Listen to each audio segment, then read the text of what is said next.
Rekan sekalian, selamat datang kembali di channel saya.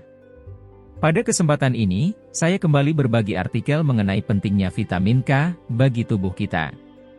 Namun sedikit lebih mendalam, secara khusus dalam proses pembekuan darah. Pada tahun 1929, seorang biokemis dan fisiologis dari Denmark bernama Carl Peter Henrik Dam, yang lahir pada 21 Februari tahun 1895, dan meninggal pada 17 April tahun 1976. Dia melihat peran kolesterol dalam tubuh dengan meneliti ayam yang diberi diet rendah kolesterol. Dia menemukan bahwa setelah beberapa minggu, ayam cenderung mengalami pendarahan dan mulai mengeluarkan darah. Namun, mengembalikan kolesterol yang dimurnikan ke dalam makanan tidak memperbaiki cacat tersebut. Henrik Dam berhipotesis bahwa senyawa lain telah diekstraksi dari makanan bersama dengan kolesterol. Senyawa itu adalah vitamin koagulasi, yang digambarkan sebagai vitamin K, karena penemuannya pertama kali dilaporkan dalam jurnal Jerman, yang disebut sebagai vitamin koagulasi. Ilmuwan lain bernama Edward Adelbert Doisy, yang lahir pada 13 November tahun 1893 dan meninggal pada 23 Oktober tahun 1986. Adalah biokemis berkewarganegaraan Amerika dari St. Louis University, melakukan banyak penelitian yang menguraikan struktur kimia dan sifat vitamin K. Dan pada tahun 1943, Dam dan Doisy menerima hadiah Nobel untuk bidang kedokteran untuk temuan mereka tersebut. Huruf K berasal dari vitamin koagulasi dalam bahasa Jerman. Namun sebenarnya, baru pada tahun 1974, fungsi yang tepat dari vitamin K dalam tubuh ditemukan.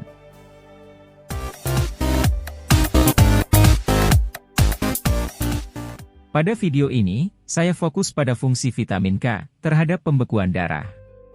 Dinding pembuluh darah mempunyai sel endotel, yang secara alami melepaskan molekul tertentu seperti prostasiklin dan oksida nitrat, yang menghambat trombosit tidak dapat terikat pada sel endotel karena ditolak oleh molekul-molekul tersebut. Jika pembuluh darah pecah atau terbuka, reaksi pertama adalah penyempitan pembuluh darah, demi mengendalikan dan membatasi aliran darah keluar. Cedera ini membuat sel endotel menjadi rusak, sehingga kehilangan kemampuan untuk melepaskan oksida nitrat dan prostasiklin. Hal tersebut membuat trombosit menempel pada lapisan subendotel yang merupakan kolagen, di mana lapisan subendotel mempunyai protein tertentu yang disebut faktor Wildren-Bowen. Hal yang menarik terjadi pada trombosit, yang kemudian menempel pada lapisan kolagen. Ketika sumbat mulai terbentuk, trombosit berubah menjadi aktif, dan serta-merta melepaskan beberapa jenis molekul yang berbeda seperti faktor Wildren-Bowen, ADP, tromboksin E2, kalsium, serta fibrinogen. Seluruh senyawa ini berfungsi untuk membantu memungkinkannya terbentuk sumbat. Spesifik pada faktor Wildren-Bowen yang sejatinya adalah glikoprotein darah, yang membolehkan trombosit menempel pada lapisan kolagen. Kumpulan trombosit ini akan membentuk sumbat bersama fibrin yang berbentuk serat. Cedera luar yang saya contohkan ini dikenal sebagai extrinsic pathway.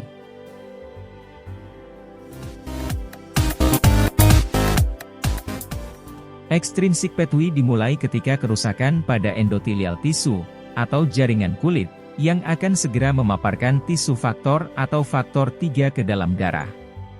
Tisu faktor kemudian bergabung dengan kalsium yang lepas dari trombosit, dan mengaktifasi faktor 7 atau prokonvertin, menjadi faktor 7A atau disebut juga faktor pembekuan darah.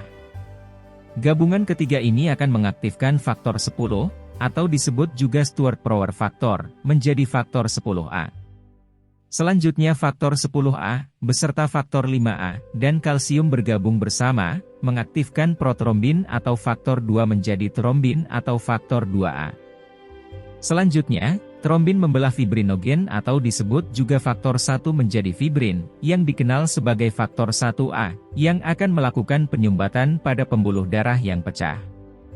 Untuk catatan, faktor 7, atau prokonvertin, adalah semacam enzim yang dibuat di hati, yang memerlukan vitamin K untuk pembuatannya. Faktor 10, juga merupakan enzim yang juga dibuat di hati, dan dalam pembuatannya pun memerlukan vitamin K. Faktor 5 atau proakselerin adalah metabolit berupa protein yang ditemukan dalam plasma darah.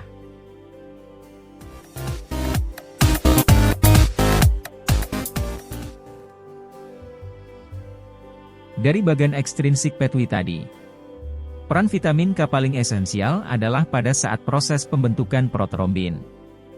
Vitamin K, dalam bentuk vitamin K epoxide, berubah bentuk menjadi vitamin K hidroquinon, setelah mendapatkan 2 elektron. Dan dirubah kembali menjadi vitamin K epoxide, dengan melepaskan 2 elektron. Penambahan 2 elektron ini dibantu oleh vitamin K enzim epoxide reduktase, serta pelepasan H+ dari NADPH yang berkonversi menjadi NADP+. Pelepasan 2 elektron tersebut membantu perubahan bentuk glutamic acid menjadi gamma karboksi glutamic acid, atau dikenal dengan nama protrombin. Pelepasan ini dibantu oleh gamma glutamil karboksilase dengan kehadiran karbon dioksida dan oksigen sehingga terjadi proses karboksilasi. Untuk informasi, ada kehadiran antikoagulan di dalam proses ini. Dan hal tersebut akan kita bahas kemudian.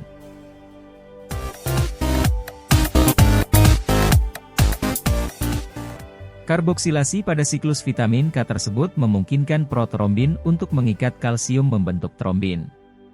Ikatan tersebut yang pada akhirnya berfungsi untuk memecahkan fibrinogen menjadi fibrin dalam membantu proses pemampatan pembuluh darah yang terbuka. Walaupun pada proses pemampatan secara keseluruhan ini, vitamin K pada dasarnya hanya berfungsi sebagai kofaktor. Namun tanpa kehadirannya, proses pemampatan akan sangat terganggu.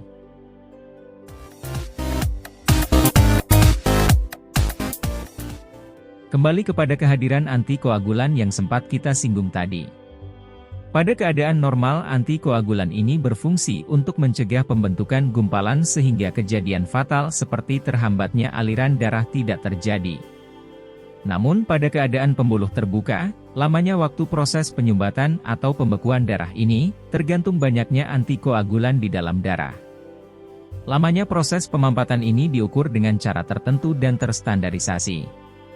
Nilai normal ataupun abnormal secara internasional diukur menggunakan prothrombin time, serta INR yang merupakan kepanjangan dari International Normalized Ratio. Rentang waktu normal adalah 9,4 sampai 12,5 detik. Lebih lama rentang prothrombin time. Berarti kadar antikoagulan di dalam darah adalah tinggi. Sedangkan nilai INR normal adalah 0,9 sampai 1,1. Demikian pula dengan nilai INR. Semakin tinggi nilai INR, berarti kadar antikoagulan di dalam darah adalah tinggi. Dari manakah koagulan di dalam darah itu berasal? Berikut ini beberapa tumbuhan yang kita bisa konsumsi, dan secara alami mengandung antikoagulan. Kunyit, jahe, cabai rawit, bawang putih, kayu manis, ginkgo biloba, ekstrak biji anggur, dongquai, atau yang juga dikenal sebagai ginseng wanita, dan lidah buaya. Sehingga, jika kita sedang mengalami luka, sebaiknya kurangi mengkonsumsi tumbuhan-tumbuhan tersebut. Namun pada keadaan normal, menyantap bahan alami tersebut sangat menunjang kesehatan kita. Karena kandungan pada tumbuhan ini dapat mengurangi kekentalan darah dan baik bagi kesehatan. Jadi dapat disimpulkan bahwa vitamin K adalah kofaktor yang berperan penting pada proses penggumpalan darah. Lama proses penggumpalan darah tergantung pada kadar antikoagulan di dalam darah. Demikianlah akhir artikel dari salah satu fungsi vitamin K. Semoga bermanfaat dan terima kasih.